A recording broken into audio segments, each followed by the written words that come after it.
Good day, class. Thank you very much, grade 11 economics students. We are meeting today once again, term 4 work.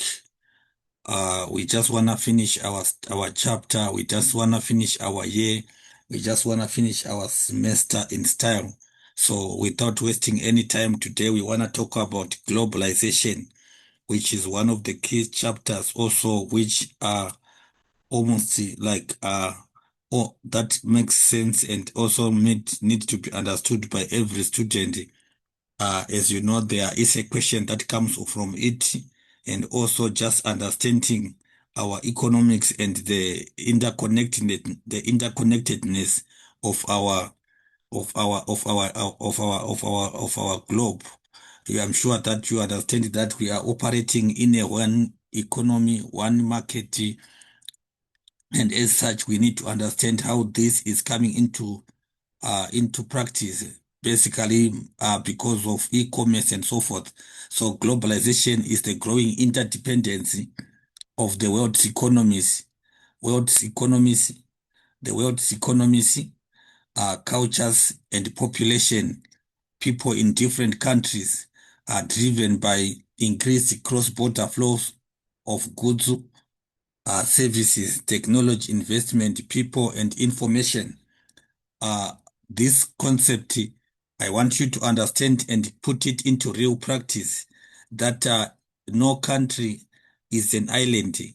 Our our regional blocks, our world map, our international boundaries, and so forth. They are no longer they are no longer quite limiting factors when it comes to today's business economy. So what we need to understand is that there is an interdependentness of world's economies where cultures are mixed. People have got interrelated, or there is mixing up of cultures. People are moving from one country to another. People are no longer staying within their birth country. These factors are driven by cross-border flow of goods. We are able to buy goods in the United States as from South Africa. We are able to enter into markets in Italy. We are able to enter into markets in some various islands across the world. Services and technology, investment, people starting businesses everywhere in the world, and also the movement of information, which is facilitated because of the ICT, has facilitated globalization. So in this regard, you need to understand that globalization, it takes into account the various assets of the economy, the various facets that we might need to understand, which again we need to understand that these are promoted because of the development in ICT, information communication technologies, being one of the major flow blood with regards to the growth of globalization. So there are some key terms and concepts that we need to understand. Uh, there are some key terms and concepts that we need to understand when we are discussing globalization. One, protectionism. This again, I'm sure that we have dealt with it previously, and we have talked about it when we talk about international trade. So government policies that are designed to protect domestic industries from foreign competition using trade barriers such as taxes on imports. We talk about import quotas, which are limit on imported goods. So protectionism is one of the concepts again that has been nullified or that has been bypassed as a result of globalization, but not in totality. But there are some ways in which countries have came into agreements, or the world has become a one global economy, and at the same time one market for everybody. So protectionism are basically government policies that each state might put in place in order to empower its domestic industries. This is actually done also to eliminate foreign competition. In that regard, what these countries would do is that they actually put in place trade barriers such as tariffs tariffs actually applies in terms of taxing some form of taxes on imported goods. We have got also limits that can be set on quantities of goods that can be allowed to enter in a country. So this again, it is just one way, one other major concept that we need to understand. We are just reflecting on regard to this globalization, and then free trade.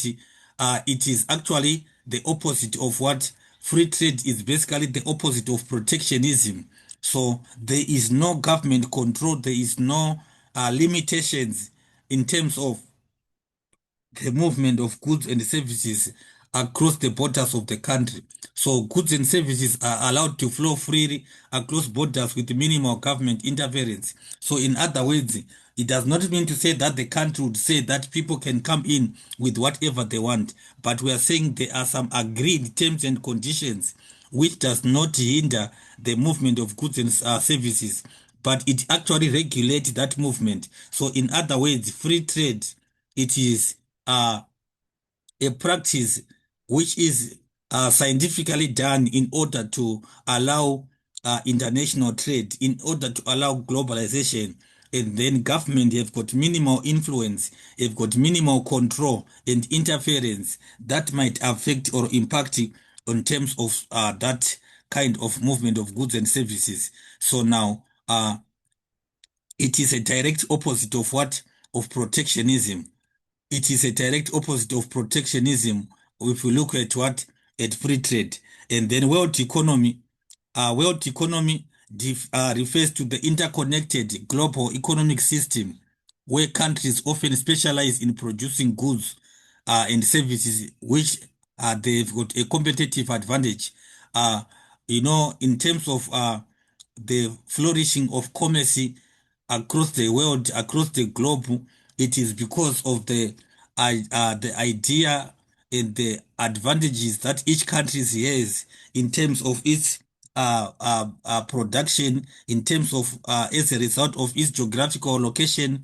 It can be because of every other factors that might also be found within that country. So the world economy, it is actually promoting the production, the efficiency, the increase in business across the globe as a result of the benefits. I mean the specific advantages each state or each country has against the other. So we say we can give an example of saying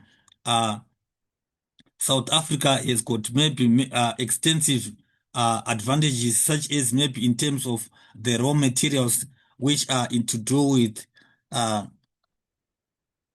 beverages. So beverages, because of the geographic and climatic conditions of South Africa, we have got a lot of grapes. So we have to take advantage that we supply beverages to every other places around the globe at our advantage, because we are able to produce those beverages. We are able to have extensive production, mass production, and these advantages give us economies of scale that can boost our economy as a country. So world economy is therefore sustained because of the interconnectedness of global economic system, because of the competitive advantage each country has against the other, which at the end of the day obviously benefit every other country or every other state within that network. So we want to look at characteristics of globalization. Characteristics of globalization. These are the features. We can talk about characteristics, we can talk about features, which we need to understand that one, there is foreign direct investment. When we talk about globalization, there has to be foreign direct investment, people coming from other countries to invest their capital, to invest their resources, to invest their finance across borders, enabling companies to establish operations within other countries and therefore expanding their global reach. So, in other words, instead of having businesses or South African entrepreneurs, South African businessmen operating only in South Africa, they can as well go and do businesses either in other developed countries or developing countries, depending on whatever advantages that can support their investment ideas. So foreign direct investment always support, or it is one of the key reasons or one of the key features that actually boost globalization, because there's some injection in terms of finance, there are some injection in terms of business, in terms of ideas, which actually support and boost what globalization. So now we need to understand that as to say that they are enabling international companies to operate across their global borders. I mean, across their national borders, sorry. So one other factor or characteristic is interconnected economies. Interconnected economies, national economies become increasingly reliant on each other through trade, investment, and supply chains, creating a complex global economic network. I'm sure that this you can actually see the sense of it, that there are systems that are in place which support reliance of of one country to another, which is actually because of trade. There are certain goods and services that South Africa can have from, for example, we can talk about the commonest one, the Lesotho, the South Africa Lesotho Water Transfer Scheme, which we have got water transfer from Lesotho to South Africa. We can talk about uh, the electricity transfer between African countries, South Africa, Lesotho, Botswana, Zimbabwe. They all have some trade relationships which enables trade to take place amongst them. And then supply chain, goods are ordered in South Africa to supply and support businesses that are in Namibia, that are in Lesotho, that are in Eswatini. All that is actually creating a global economic network. Therefore, countries are interdependent or economies are interconnected. We also want to understand and know that there is mobility of capital and labor. When we look at globalization, it actually facilitates, it promotes the movement of capital, where we talk about uh, the movement of capital and to some extent labor across different countries, further integrating national economies, further bringing together, we are saying further integrating, further bringing together national economies into one space. So now what we need to understand is that human resources, technical technical skills, we can talk about specialized services that we might find in other countries, which we may not have in our own country. We can be able to import them from those countries where they are and also bring them to the benefits of our citizens. So, in other words, what I'm saying is there is movement of capital and labor across the countries, across the borders in different countries because of more globalization. It is supported. It actually promotes that. And then growth of multinational corporations, which we define as MNCs. They expand their operations globally, driving economic integration and influencing global production and consumption patterns. These are companies and corporations, businesses that are operating their branches and giving services in more than one country. So companies are opened, which we can give that we have got telecom services, for example, which we can talk about Econet, we can talk about various other international organizations which have got branches in more than one country. So those are multinational companies by virtue of operating in more than one country as a single business. We are saying that is actually growing multinationals, which at the end of the day, it is promoting international production and consumption patterns, consumer behavior, and consumer buying behaviors and patterns are basically influenced. So it's actually also one other feature that we must also identify and relate to. We have got market access. Globalization promote market access. Companies gain access to larger consumer markets. Characteristics of globalization as promotion of market access. So we have got companies entering and getting access to larger consumer markets, and consumers benefit from a wider variety of goods and services because of globalization. Like we said, consumer markets are not geographically limited. We have got people, we have got goods and services that can be bought across the borders of each country. I've been talking about, for example, fashion, uh, African countries importing textile from Italy. So Italy has got some it has got some beautiful outfits which people in Africa would go and buy there. We can talk about German cars being bought in Africa. These are typical examples of market access which we are having because of globalization. People buying goods and services into other international markets which are not within their geographical uh, state. So now that is another feature which we must also identify. And then we also need to talk about improved information and communication. Globalization facilitated advancement in technology, particularly in communication and transportation.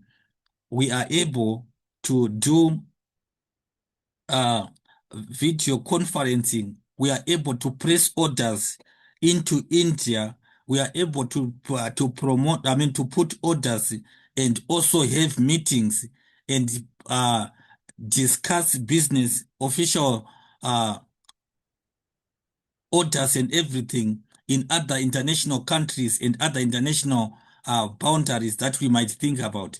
Or in that regard, that reduces costs and facilitate the rapid flow of information and goods worldwide, which is everywhere. The world it is a web. We are operating within a web where all economies are interconnected, depending on how much the country is able to produce and also how much it needs also from other countries and its ability to finance and buy and also acquire those. So transportation, obviously, right now we have got, for example, some online markets. We have got these online markets which people are buying from. These markets, people enter into markets that are in East Africa. They enter into markets that are in Europe. They enter into markets that are everywhere around the globe, and they are able to choose whatever products and services that they want. These goods and services that they might want from there, they are couriered to their destination countries, which is now transportation. They can come through water transport, they can come through air transport, whatever form of transport that is there. But at the end of the day, there is transportation, and also technology. Internet has facilitated this, which actually enables a rapid flow of information across the world. And then we have got also greater variety and lower prices. Globalization is associated with greater variety and lower prices because, like we are saying, we can talk about this in regard to, for example, we can look into food industry. People can buy food from every other country and can buy products that they want. We can talk about cosmetics. We can talk about uh, cars. We can talk about every form of consumables that people would prefer. We are able to enter and get them irregardless of where we are. African countries are benefiting variety of development, variety of improved technologies that are within developed countries. We are able to order some special food ingredients that are somewhere else that we cannot have within our localities. We can talk about all these, which are leading to lower production cost and ultimately providing consumers with wide variety of goods at lower prices because of the variety, because of the multiple markets that are there. Businesses and everybody is forced to also reduce and consider their competitors. Competition results in lowering of prices that actually would benefit our consumers at the end of the day. So globalization is actually supporting consumer consumer interests and consumer preferences, and also promoting lower prices of goods and services because of what? Because of competition that is created. So it actually tries to eliminate monopolization of markets.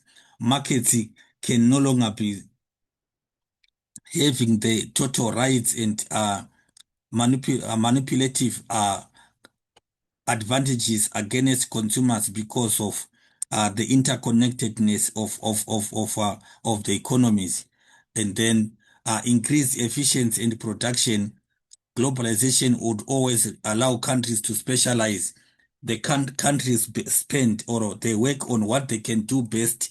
They can specialize, and then in goods where they have got a comparative advantage, to say in terms of producing this, there is an opportunity cost that can be also be there, so leading to more efficient global production and overall output. The overall output would therefore support our what? Our markets. It can therefore support our world market at large. Therefore, we can actually understand that these are some of the some of the characteristics that we need to look at when we are to discuss what globalization. Uh, globalization also, it actually, we have talked about that it involves technological. There is always technological involvement. We talk about economic, political, and cultural exchanges among countries. We cannot talk about that. We cannot be able to discuss globalization without identifying that. So it allows the movement of factors of production across countries. Factors of production, we talked about capital, we talked about entrepreneurship skills, entrepreneurship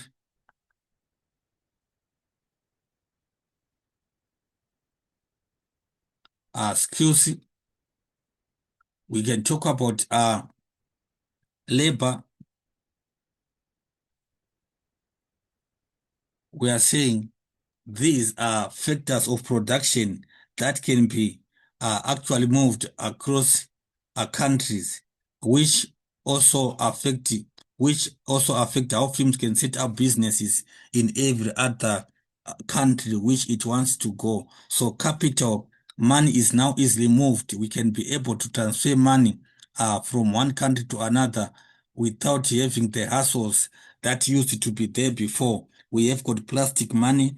We have got in electronic fund transfers, which actually enables this. So uh, firms that operate businesses in many countries are called multinationals.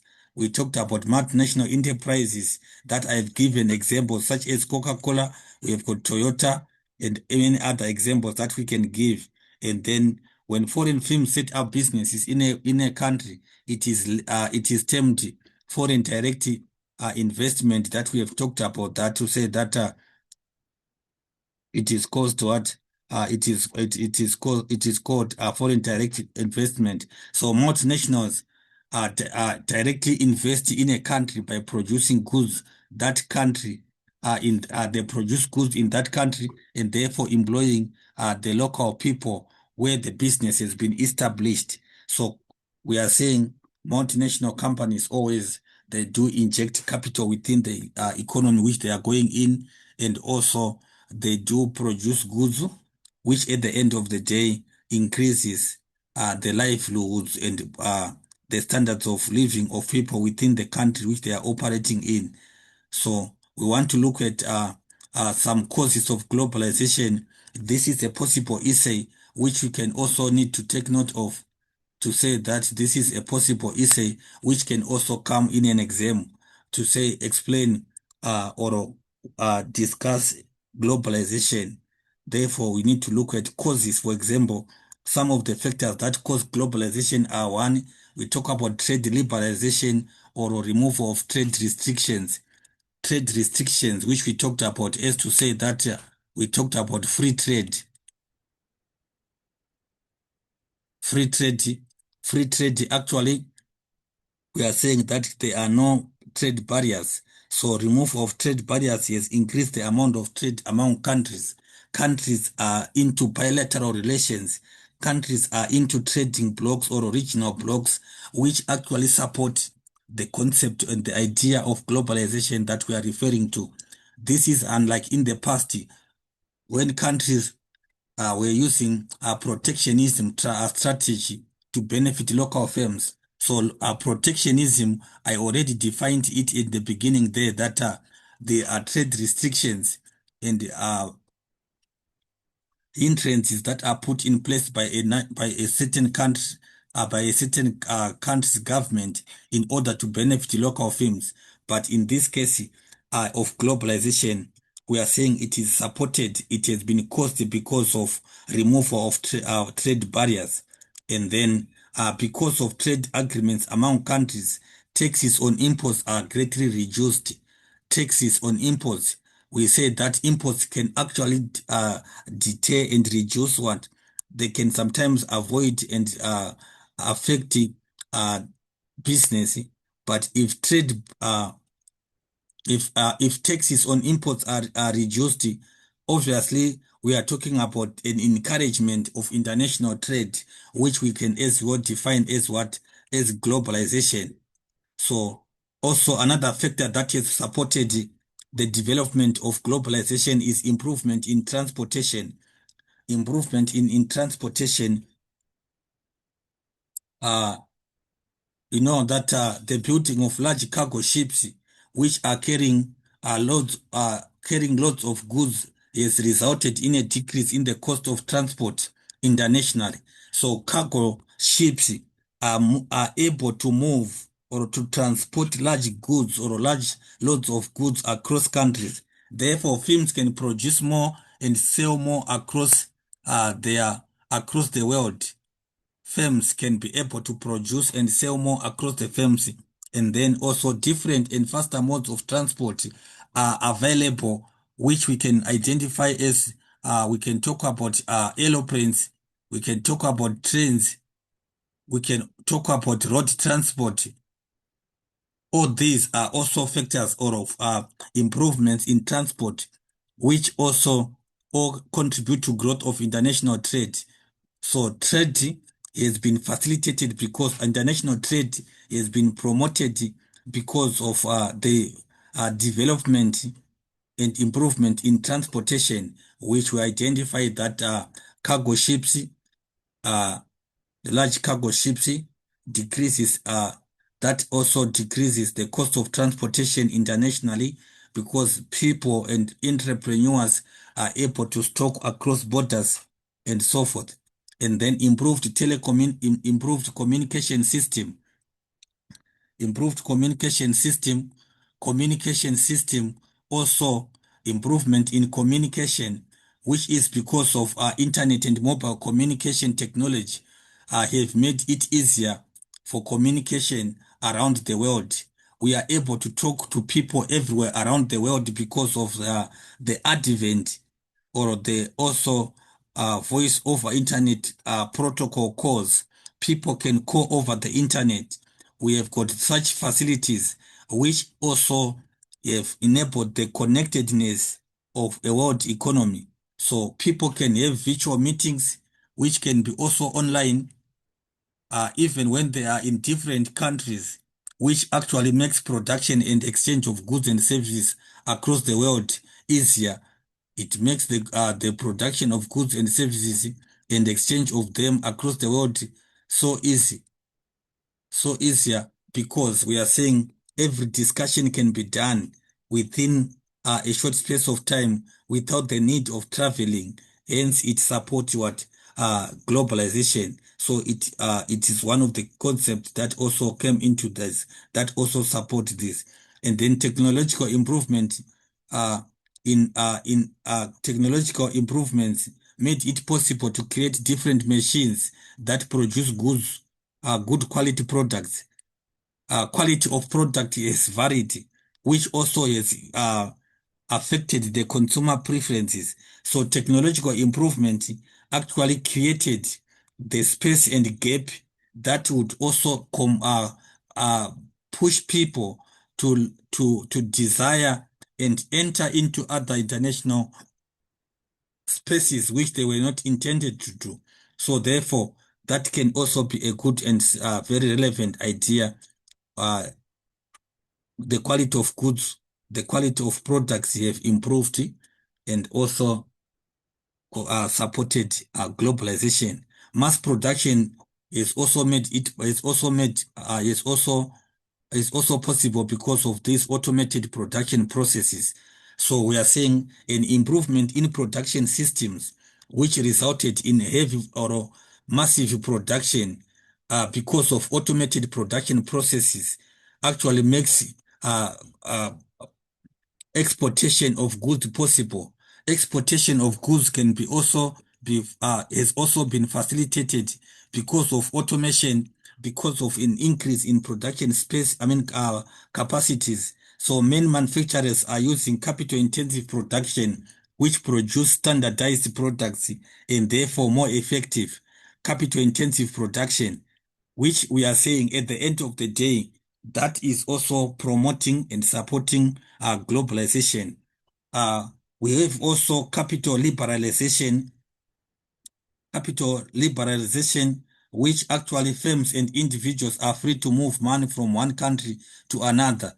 These, we have got quite a lot of them, which are actually money uh, transfer schemes or money management facilities that have facilitated businesses and individuals to move money across countries easily, which it actually helps in cases where capital is needed to start businesses, where money is needed to pay certain functions in different countries, and eventually production can take place as quick as possible. At the same time, goods can be paid across the space as quick as possible. So there is no longer a waiting period or a waiting time that might have been there before, that has been hindering production, that has been hindering uh, trust issues amongst business people, amongst world economies. But now the sophistication and the scientific improvement in capital liberalization has supported globalization to a large extent. So people can pay and can also purchase, can also secure their financial accounts with limited risks of losing their monies, which at the end of the day, they can now be able to trust and trade with everyone and everywhere in the world, which actually is supporting globalization.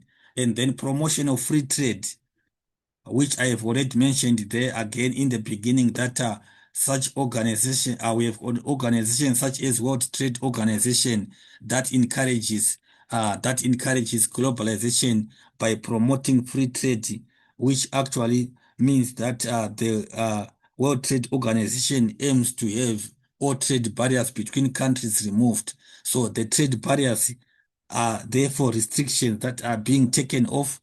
At that time, we are therefore understanding and appreciating that when trade barriers are removed, we are therefore supporting globalization. We are therefore supporting globalization. That is one that is uh, area of concern that we are talking about.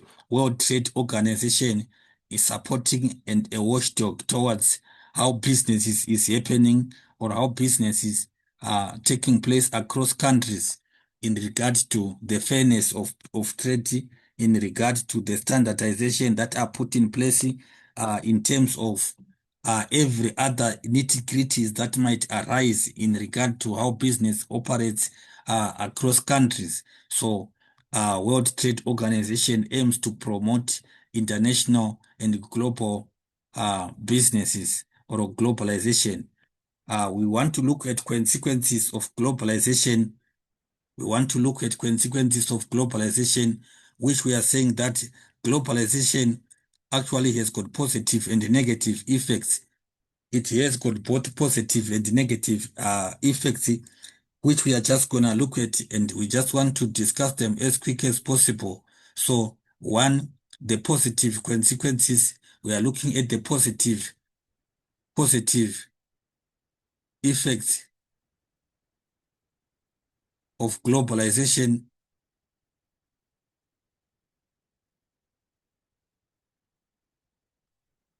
Positive effects of globalization. One, creation of employment. Creation of employment, we identify that multinational enterprises make foreign direct investment in many countries across the world, creating many jobs.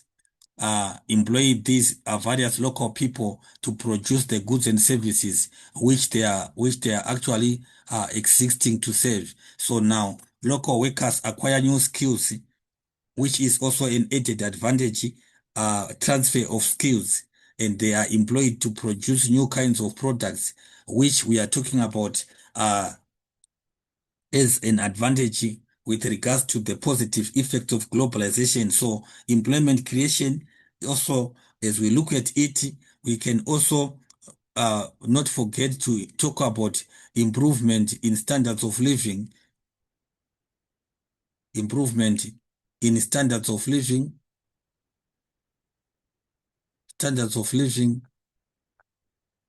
of people because of creation of employment. Standards of living are improved. The livelihoods of people are made better because they earn income. They have got skills which make them employable everywhere. Even if they can go and look for employment elsewhere, they are able to enter into the job industry because of the acquisition of new skills that they are earning as a result of foreign international companies that are operating within their borders. And then increased competition, it actually competition among producers increased as a result of globalization, and then domestic firms have to compete with foreign firms to make share, for a market share. Therefore, the quality of products is also improved. So competition results in improvement in quality of what? In quality of goods, in quality of products. So therefore, quality of goods, if it improves, it can therefore it can therefore support our people, our consumers, and then increased competition also results in lowering of prices paid by consumers. So consumers benefit because of competition that results in the lowering of prices. Prices are reduced because of that. So in other words, we are saying globalization supports it actually results in the lowering of commodity prices, and at the same time competition, it actually also results in what? In improvement in quality of goods and services that businesses are offering.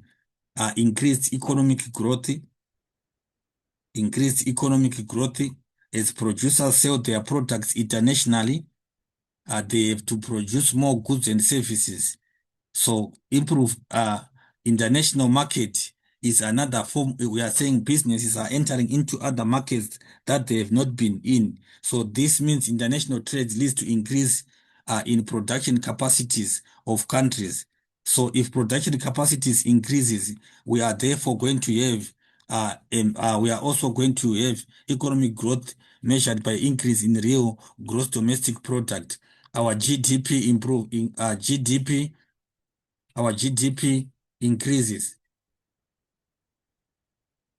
If it increases, we are also going to earn, it also results in earning uh, uh, much needed, much needed foreign currency.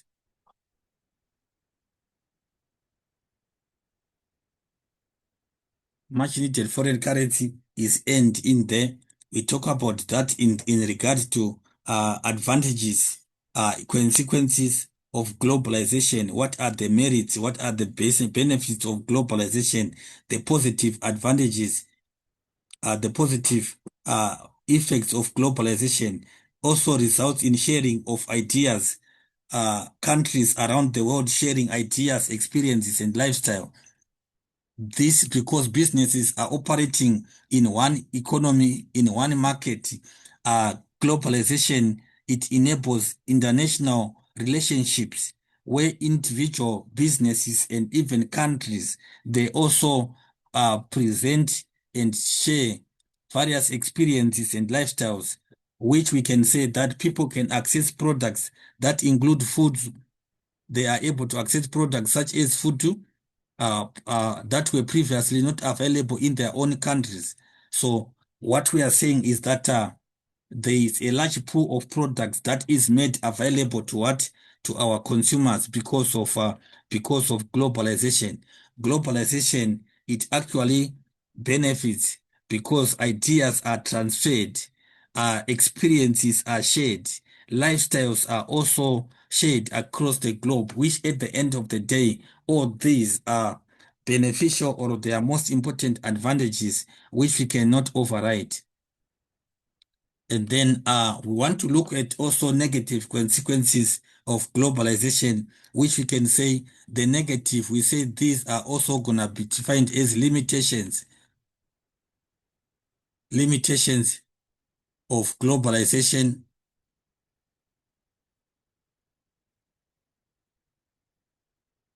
Limitations of globalization. What are the disadvantages? These are disadvantages. At the same time, some other students might not understand. We are saying when you look at negative consequences, we are talking about disadvantages. Disadvantages. The disadvantages of what? Of globalization.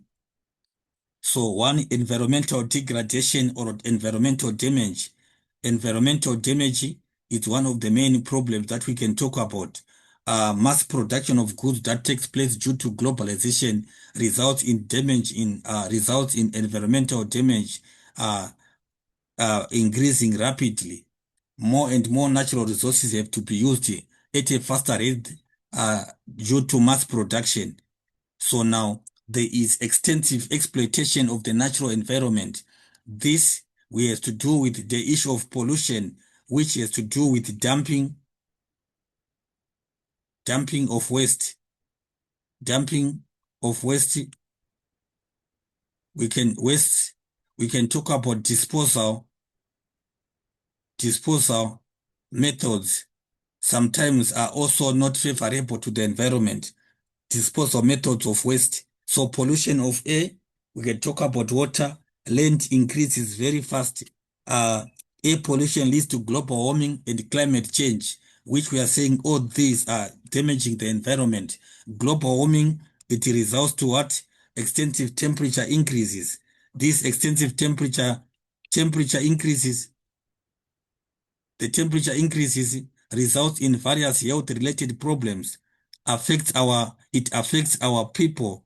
Temperature increases are causing healthy hazards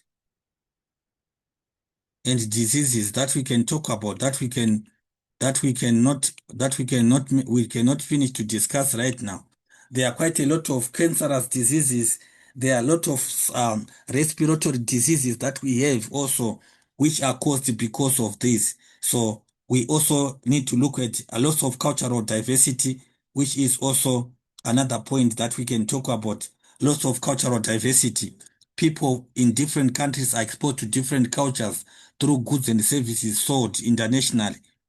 For example, the culture of dominant countries, for example, United States of America is sold via products such as movies and music. And then we have having the proliferation or the infiltration of various cultures into each other's country. So these cultures, we can also identify them. Cultural lots of cultural values can be also be identified as what as challenges that we can also relate to what to globalization. People are now seeing and buying movies that are showcasing uh, cultures, lifestyles, which are not of their own, which at the end of the day, we are saying the normal cultural values of each individual state is, each individual state are what are eroded away. Countries over dependence on one another, countries over depending on one another is another disadvantage of what of globalization. It may lead to some countries specializing in production of a few products and importing all other products that they need. So the importation of the goods that they need, this cause problems in terms of emergencies where international trade is not possible. So now, uh, the over dependence of one on one another create challenges that can also impact lives of people of those countries which are not in the space of producing on their own. So countries do not produce the majority of goods needed during emergency. Uh, Times often suffer during such times. For example, we have got the COVID-19. All countries were on lockdown, so importing and exporting were not possible. This is a very typical example, which I'm just putting into context to say that lockdown is quite known and is a very, very, very prominent experience, which every person right now who was born by then can attest that people were not able to move. Products were not allowed to be moved across borders. There were restrictions. There were hindrances that were put in place, which would also actually affect what lives and social well-being of people in those countries that are not able to produce. So therefore, products such as medicine and basic products were important for every country. So dependence syndrome will always arise. This is quite most applicable to countries such as the developing countries that tends to depend on what on developed countries, because developed countries would always have the space, would always have the capacity to produce, but now developing countries would always rely on importing and not also improving themselves, which at the end of the day can actually result in serious challenges when lockdowns and pandemics come into play, restricting such practices. And then we also have globalization favors the rich countries. Globalization favors the rich countries. Developed countries have enough capital to produce a variety of goods and services. Therefore, international trade is dominated by them. So obviously, we talk about the balance of trade, which identifies how much a country is importing and how much it is exporting, importing versus exporting. So a favorable trade balance is created when a country has more to export than its imports. So in situations where developing countries do not have a variety of goods and services, they tend to import quite a lot, which at the end of the day is actually decreasing their national income. So we have got multinational enterprises often originate from rich countries and they send their profits back to their countries. Obviously, this is one of the key factors that we can also talk about as a disadvantage experience because of the spaces and the operations of multinational companies. So at times the local firms struggle to compete with these big firms and end up closing down.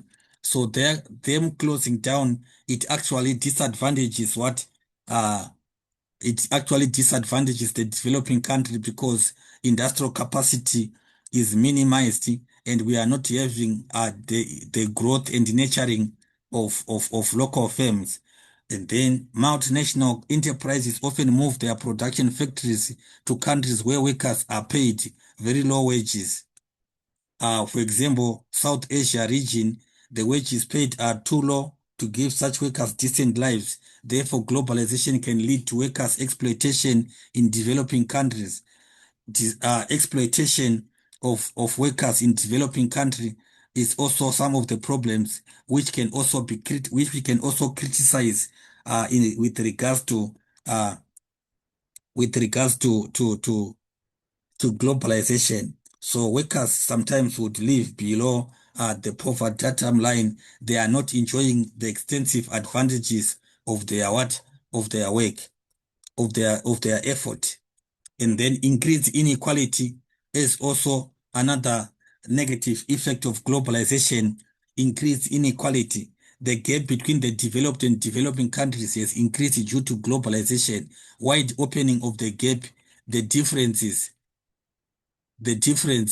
which we are saying is what is inequalities.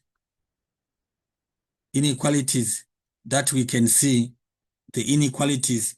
So firms from rich countries are willing to pay very low wages while they make high profits.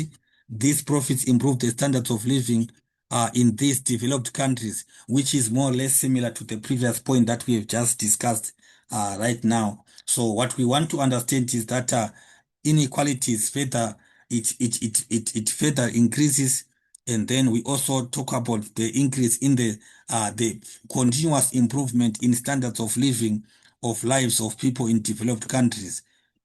Uh, we want to look at absolute and comparative advantages of globalization just to complete our discussion of today.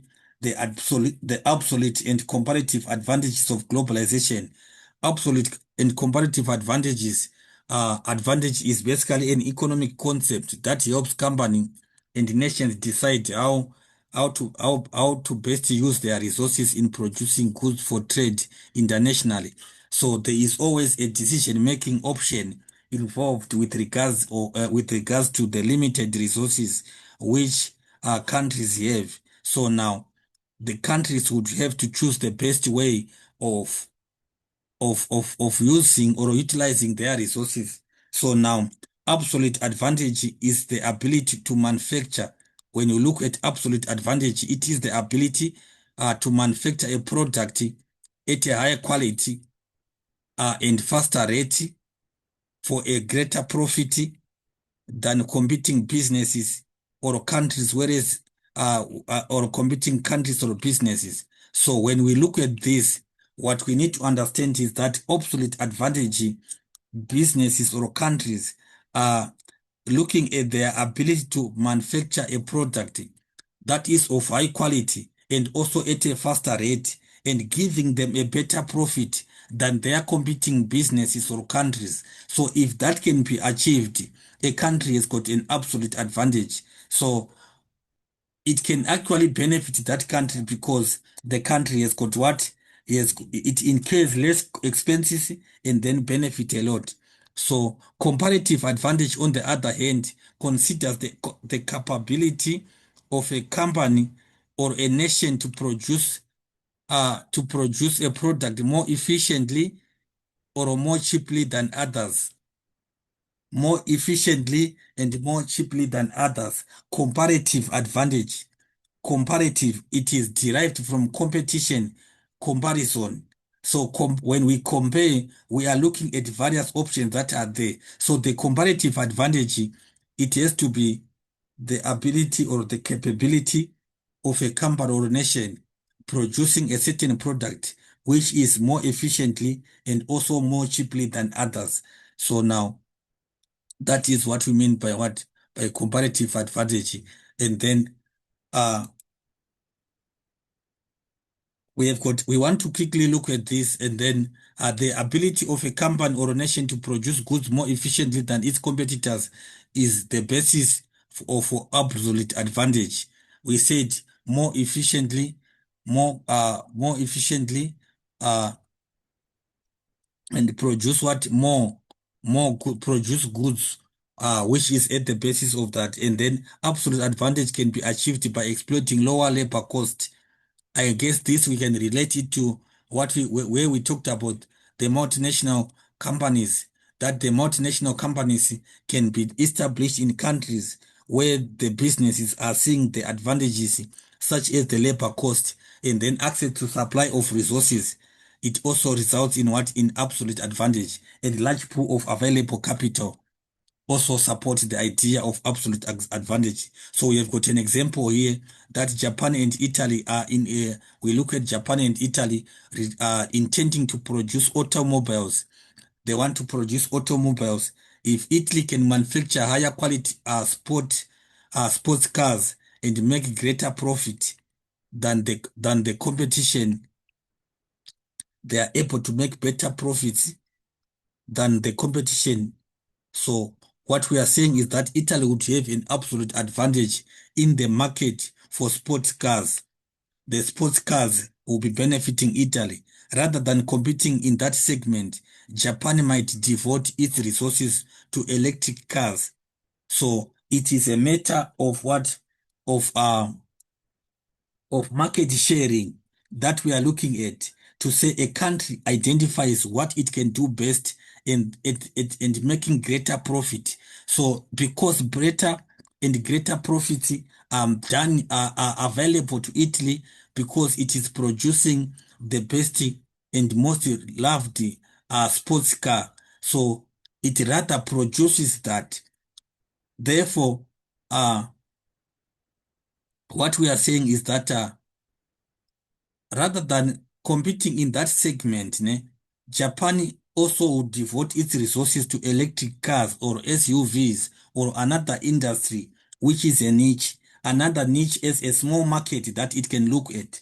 So this can also, then we are saying rather than competing head on with Italy's sports cars market, Japan would opt to exploit an absolute advantage in another part of the market, which we are saying it identifies advantages that are there, which are not exploited, or where it can do best, therefore it can go for it. And then absolute advantage is accomplished by creating the good or service at a lower absolute cost uh, per unit using fewer inputs or more efficient processes. So this is what we mean, and please relate and see it nicely what we are talking about when we talk about comparative advantage and absolute advantage. And then lastly, the comparative advantage considers the relative benefits of various options. Relative, we are saying relative benefits of various options open to a company or a nation that must prioritize its output. So when a country or a business has multiple resources to produce various goods and services, it looks for products with comparative advantage. It identifies products that it has got comparative advantage. So we are saying we are looking at relative benefits of all the possible options that are available, and then we look to which must be prioritized in regard to our output. So comparative advantage takes opportunity cost into account. The cost of foregoing a certain option, that is what we call opportunity cost. That is the cost of a given option is equal to the benefits that have been forfeited, meaning to say it has not been taken in deciding against another of the options available. This is what we are talking about with regard to opportunity cost. It is considered in that regard. So we have got a typical example here. China might have the resources to produce either 10 million smartphones or 10 million laptops, computers. If computers generate a higher profit, the opportunity cost is the difference in value lost from producing a smartphone rather than a computer. What we forgo and what we go for. So what is happening is that if profit is highly available in computers, therefore we are saying the opportunity cost that China is experiencing is the difference in the value lost from producing smartphone rather than a computer. So if China earns $100 for a computer and $50 for a smartphone, A computer, China, it earns $100, I mean, for if China earns $100 for a computer and then $50 from a smartphone, then the opportunity cost is what? Is what? Is 500 million. We are looking at this. Where do we get that? We are saying 500 million is obtained from what? From $50. We are saying number of units that are there. We are saying 10 million, 10 times what? 10 multiplied by 10 multiplied by 50, which gives us what? 500. This is the 500 million that we are talking about. That is the 500 million that we are talking about there. So in this example, China will probably select computers because the potential profit is higher. The potential profit is higher because we are saying they are able to, if it actually in this regard, if you can see that computers, they earn them $100, and then a smartphone earns them what? $50. But now they have resources to produce 100 million of them. I mean, 10 million, sorry. So if you multiply that by the number, the profit margins, you would find out that computers, we can see that computers are giving, they give a higher, they give a higher profit return. They give a higher profit return. So if it is like that, then we can say that China will therefore resort to what? To computer production. Computer production will be there for their last option. So I want to appreciate your time. Without wasting so much time in this video, please don't forget to subscribe, like, and comment, and know that we are still going. This is just part of an essay. Globalization is part of term 4 work. So please look at it and follow it to the end. It is well articulated and it is analyzed in its in its fullest sense.